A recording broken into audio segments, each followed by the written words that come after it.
आज आप मेरे साथ पढ़ रहे हैं आपकी पाठ्यपुस्तक बसंत भाग 1 का पाठ 3 नादान दोस्त, जो कि एक कहानी है जिसे लिखा है हमारे लेखक मुंशी प्रेमचंद जी ने।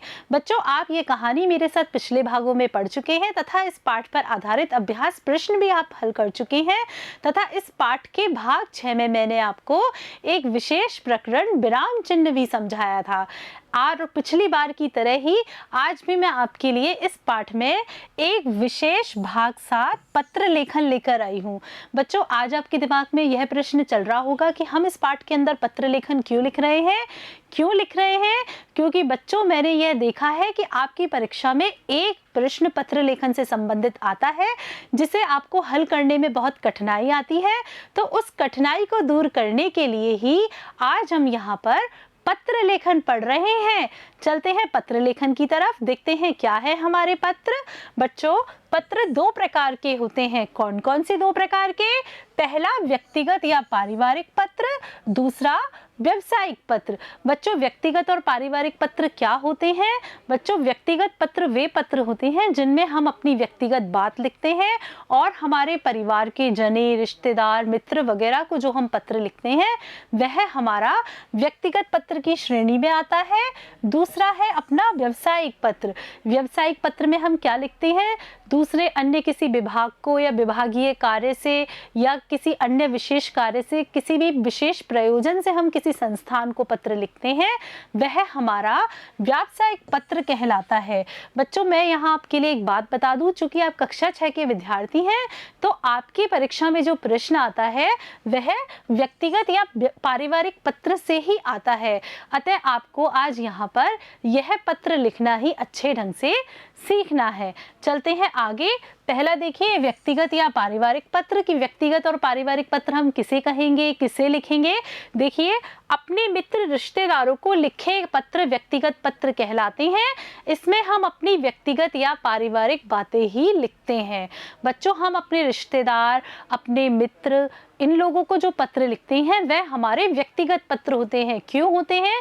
क्योंकि इनमें हमारी व्यक्तिगत बातें छुपी होती हैं और इन व्यक्तिगत बातों को, जैसे कि हमें किसी को बधाई संदेश देना है, किसी को कोई सूचना देनी है, वह सारी जो बातें हैं वह व्यक्तिगत या पारिवारिक पत्र की श्रेणी में आएंगी।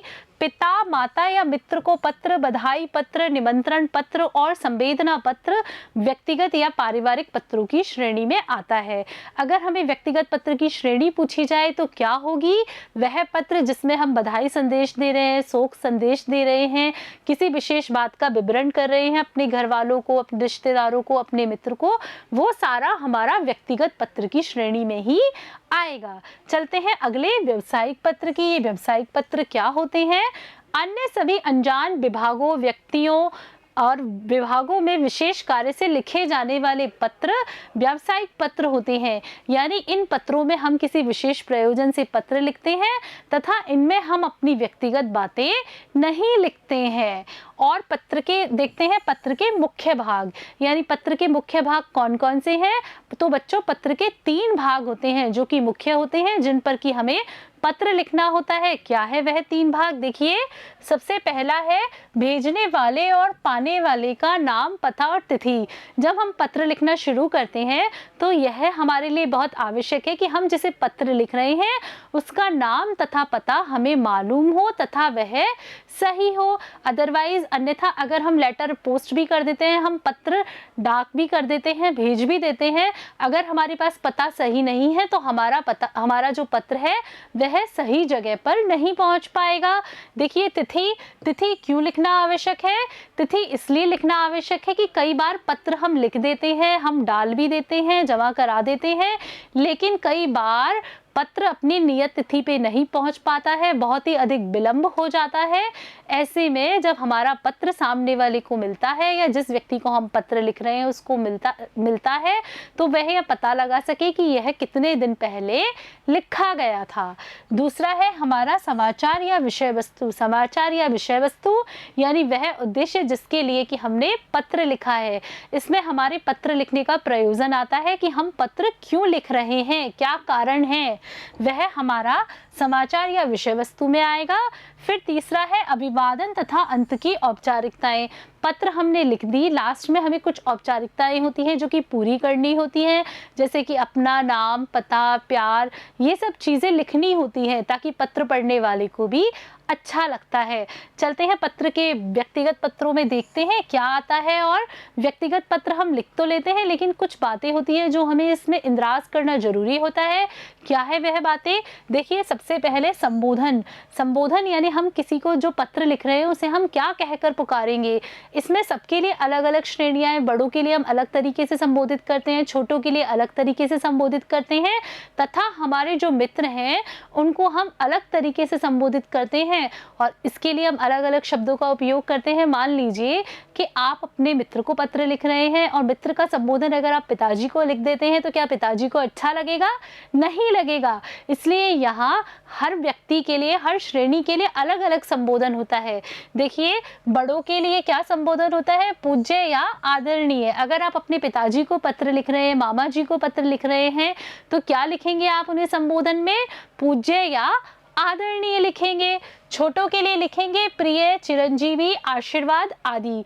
बराबर वालों के लिए क्या लिखेंगे? प्रिय मित्र, प्रिय बंधु। देखिए, फिर अभिवादन का तरीका भी अलग अलग है। पिताजी का अभिवादन मित्र को नहीं लिख सकते, मित्र का अभिवादन पिताजी को नहीं लिख सकते। देखिए, अगर हम पिताजी को पत्र लिख रहे हैं तो हम अभिवादन करते समय क्या लिखेंगे? सादर प्रणाम और चरण स्पर्श। छोटों के लिए क्या लिखेंगे?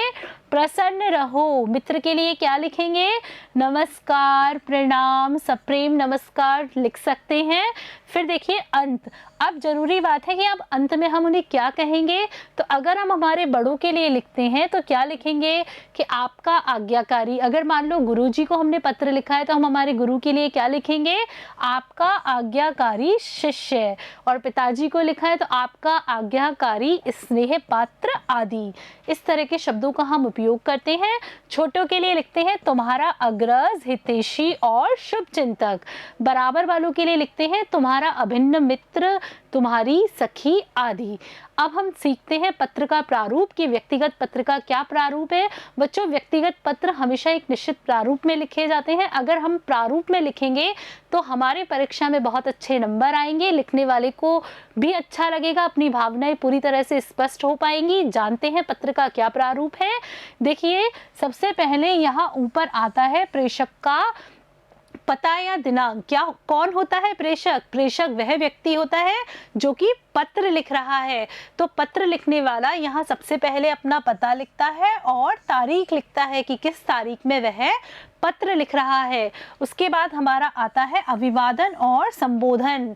अभिवादन और संबोधन मैंने आपको बता ही दिया कि कितना जरूरी है। सही संबोधन सही व्यक्ति के लिए सही अभिवादन करना है तथा सही संबोधन करना है। अगर हमने गलत कर दिया तो पत्र पढ़ने वाला हमसे नाराज भी हो सकता है।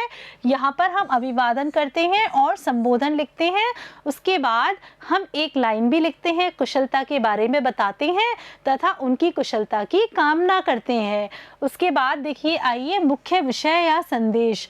मुख्य विषय और संदेश क्या है कि जिस कारण से, जिस उद्देश्य से हम पत्र लिख रहे हैं वह फिर हम यहाँ लिखते हैं। फिर उसके बाद में पत्र का अंत होता है, इसमें प्रेषित का पता लिखते हैं। प्रेषित यानी जिसको कि हम भेज रहे हैं उसका पता हम इधर लिखते हैं और स्नेह आदर सूचक शब्द हो लिखते हैं तथा अपना नाम भी लिखते हैं। तो बच्चों, आपको ये व्यक्तिगत पत्र का प्रारूप अच्छे से समझ में आ गया होगा और मुझे पूरी उम्मीद है कि अगर आपकी परीक्षा में कोई भी प्रश्न आता है व्यक्तिगत पत्र से संबंधित तो आप इसी प्रारूप में पत्र लिखने वाले हैं, लिखेंगे बच्चों। तो बच्चों, आपको यह अच्छे से समझ में आया होगा। आपके पाठ नादान दोस्त में इस व्यक्तिगत पत्र पर ही एक प्रश्न है। चलते हैं प्रश्न की तरफ, देखते हैं क्या है। बच्चों, यह प्रश्न कुछ करने को से लिया गया है। देखिए, गर्मियों या सर्दियों में जब तुम्हारी लंबी छुट्टियां होती हैं तो तुम्हारा दिन कैसे बीतता है, अपनी बुआ या किसी और को एक पोस्टकार्ड या अंतर्देशीय पत्र पर लिखकर बताओ। बच्चों, आपसे क्या करवाया जा रहा है? आपको बताया जा रहा है कि जब आपकी गर्मी की छुट्टियां होती हैं तो बहुत लंबी होती है, सर्दियों की छुट्टियां भी बहुत लंबी होती है, बहुत बड़ा दिन होता है। उस दिन की आपको दिनचर्या लिखनी है, यानी तुम्हें यह बताना है कि तुम्हारा दिन कैसे बीतता है और इसके लिए आपको आपको क्या करना है, अपनी बुआ या किसी और को एक पत्र लिखना है। आपकी मर्जी है कि आप बुआ को भी लिख सकते हैं, मामा को लिख सकते हैं, मौसी को लिख सकते हैं, जिस किसी को भी आप अपनी दिनचर्या बताना चाहते हैं उसे आपको एक पत्र लिखना है। और पोस्ट कार्ड और अंतर्देशीय पत्र पर लिखना है, क्योंकि आप पोस्ट करेंगे तो पोस्ट कार्ड या अंतर्देशीय पत्र ही चाहिए। और बच्चों, आपको जो ये दिख रहा है यह पोस्ट कार्ड है। क्या है यह? Post card. इस पर जिसको हम पत्र लिख रहे हैं यहाँ पर उसका पता, नाम, पता सब कुछ आ जाता है। और यहाँ पर जो पत्र लिख रहा होता है वह अपना नाम, पता यहाँ पर लिखता है। चलो बच्चों, इस प्रश्न को हल करते हैं, देखते हैं किसको पत्र लिखना है। तो बच्चों, यह पत्र मैंने मामा जी को लिखा है। किसको लिखा है? मामा जी को, कि मैं उन्हें अपनी दिनचर्या बताना चाह रही हूँ। तो आप भी, आपकी इच्छा है, आप किसी को भी लिख सकते हैं। देखते हैं क्या है। लिखने वाले का पता है 197 विवेक विहार, सोडाला, जयपुर। यानी यह जो पत्र लिखा जा रहा है वह सोडाला, जयपुर से लिखा जा रहा है। और तारीख, कितनी तारीख को लिखा जा रहा है? 21 अगस्त 2020। इस तारीख को यह पत्र लिखा गया है। फिर देखिए, अपना संबोधन आ गया, आदरणीय मामा जी। मामा जी को पत्र लिखा है अपन ने, तो आदरणीय मामा जी अपना संबोधन हो गया, सादर प्रणाम अपना अभिवादन हो गया। फिर उसके बाद एक बहुत ही ज़रूरी लाइन जो कि हमें लिखनी है। क्यों लिखनी है?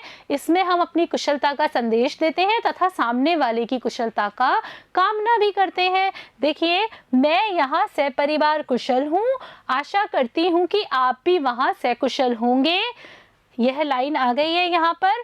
फिर अब हम अपनी दिनचर्या लिखना शुरू करेंगे। आजकल मेरी गर्मियों की छुट्टियां चल रही हैं। मैं प्रतिदिन सुबह 4 बजे उठकर योगाभ्यास करती हूँ, फिर स्नान करके भगवान की पूजा करती हूँ। 8 बजे लगभग नाश्ता करके 2 घंटे पढ़ाई करती हूँ, साथ ही माँ के कार्यों में सहयोग भी करती हूँ। दोपहर में खाने के बाद 2 घंटे सो जाती हूँ। सायंकाल में पूजा और रेखा के साथ खेलती हूँ। रात्रि में कुछ देर टेलीविज़न देखती हूँ। रात का खाना खाने के बाद सो जाती हूँ। इस प्रकार मेरी दिनचर्या ठीक चल रही है। यहाँ सब कुशल मंगल है। पत्र द्वारा अपनी कुशलता का समाचार जरूर भेजना। बच्चों, आप ये नीचे की लाइन देखो। नीचे की लाइन में मैं आपको एक बात बताती हूँ।